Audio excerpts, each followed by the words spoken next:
Добрым утром. День номер 17. Я дам очень коротенький обзор, потому что у нас особый гость в студии.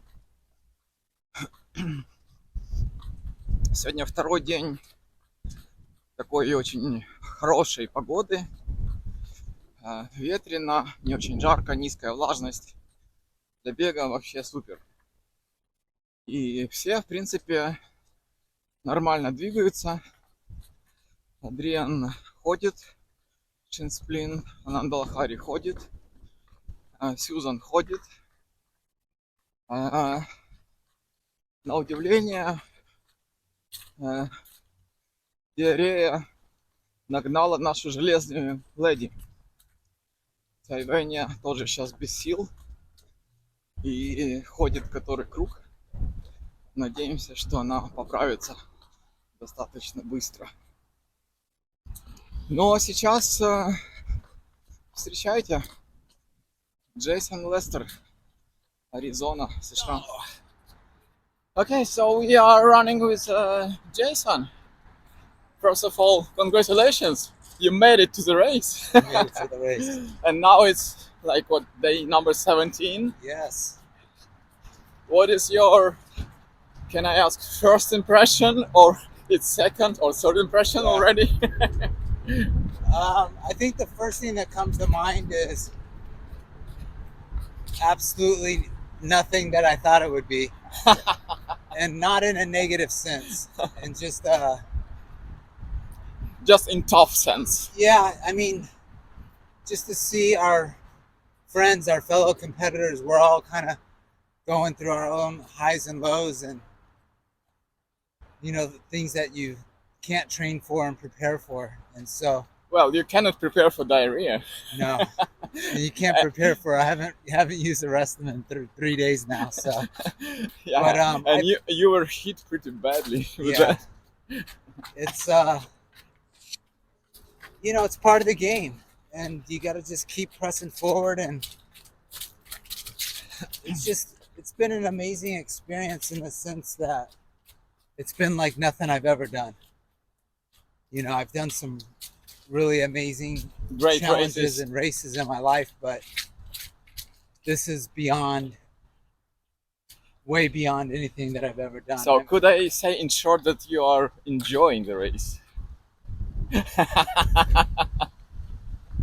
I'm trying to embrace the race, embrace the moment. Very nice. But it's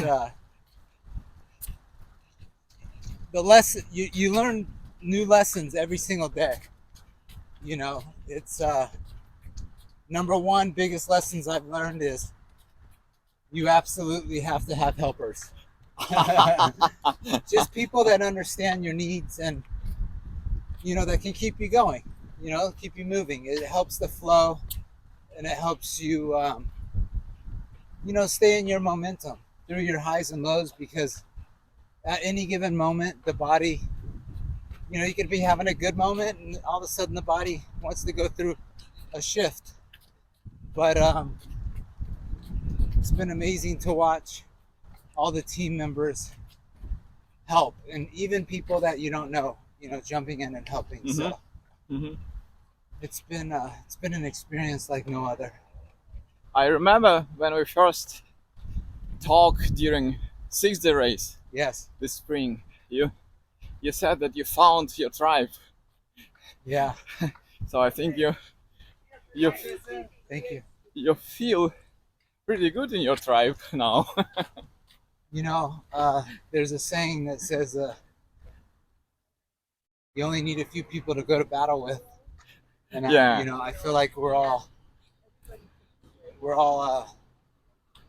battling our own internal and external. This is a spiritual journey, and sometimes the physical wants to overtake the spiritual aspect of it. But coming from the Ironman world where it's faster, Yeah, stronger. Very competitive. Yeah. You're not going to do that out here. Yeah. And it will not work. It won't work. No. This event will absolutely break down every single barrier an ego that you have. I agree. And that's why I say I found my tribe, because when I see everybody out here, there's no ego, zero ego, and everybody understands what you're going through without saying one word. You just give a smile and a nod, and anything that you're going through, everybody's more than willing to give you advice or even stop and help you because you've been through it before. And so I have so much gratitude for the veterans that have done this race over and over.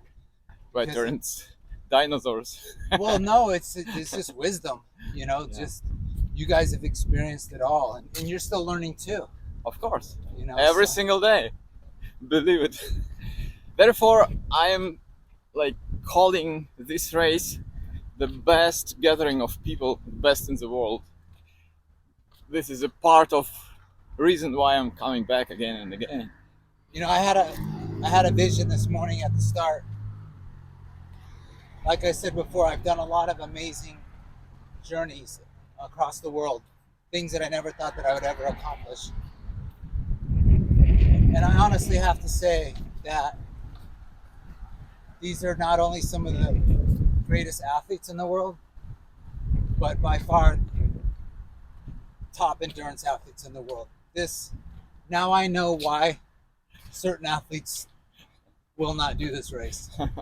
Because you can't have any attachment to anything. It'll just break that. It breaks it easy at the beginning, and it'll either crush you or change you.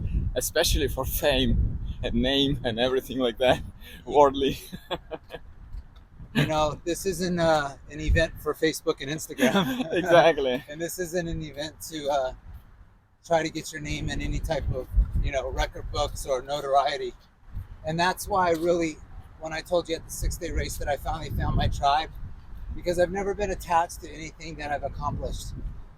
Accomplishments are what other people say that you've done. But accomplishments to me, sometimes I've had the worst event ever, and I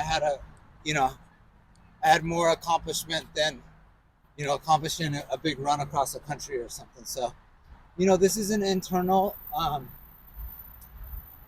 race, and it's a race that never ends, actually. I know. So when I see you guys coming back year after year, I completely understand. It's like one continuous race. Can I change topic a little bit? Because I learned very interesting thing that in 90s, your first job was connected with our brothers Klitschko. Yeah. And just for remark, Vitaly Klitschko is a current mayor of Kiev. Yeah, I had, it was right after college, I wanted to be a sports agent. I wanted to work with professional athletes. And I grew up in Phoenix, Arizona. And I knew in order for that to, happen, I would have to move to Los Angeles or New York, because that's where all the sports agencies are. So I moved to LA, and my first job, I had an internship at a sports agency in Hollywood. And I worked in the boxing division of the sports agency. And the founder of the company kept talking about how we were going to start working with the Klitschko brothers because they were going to start fighting in America more and more. And so one of my first jobs was basically taking Vitaly and Vladimir to the boxing gym every day to train. And it was such an honor because it showed me what it took to be a champion. Like how training regimen and how strict you have to be, and how on time, how you treat people, the respect level. I mean, everything was just, for me only being in my early 20s, for me to see that on really what it takes to be at that level of an athlete was exactly what I needed to help shape my life. So you like them? Unbelievable humans. Just great. I mean, obviously, two of the greatest boxers ever, right? That's one aspect of it. But just as human beings and just great people, great-hearted people, it was just such an honor and privilege to be around them for those 5 years. And what they've accomplished in the ring, I firmly believe that they'll also accomplish out of the ring, because they're not quitters and they love people.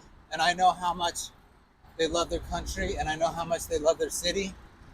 And, you know, obviously what's going on right now, it is what it is. But I know that we have two fighters that will go until the brink of death in order to, you know, accomplish their goal. And so it was just an honor to be able to be around them and just be in the same, you know, I call it the same arena, meaning the same room, or the same, you know, same gym with them, to see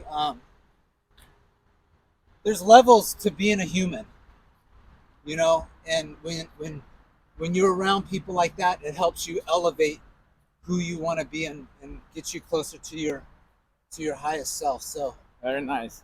I doubt that brothers will watch this video, but just in case, maybe you can wish something to them from 3100 mile race. Italian Vladimir, this is Jayson Lester. I hope you remember me back with Tom Loeffler from 1999 to 2004. I had the honor and privilege to work side by side with you guys, and I just want to thank you for playing a role in my life and helping to shape me, not just as a person, but as an athlete. If it wasn't for you, I wouldn't be here today. So thank you. Great. Stay strong and finish the mission. Thank you, Jayson. You're great.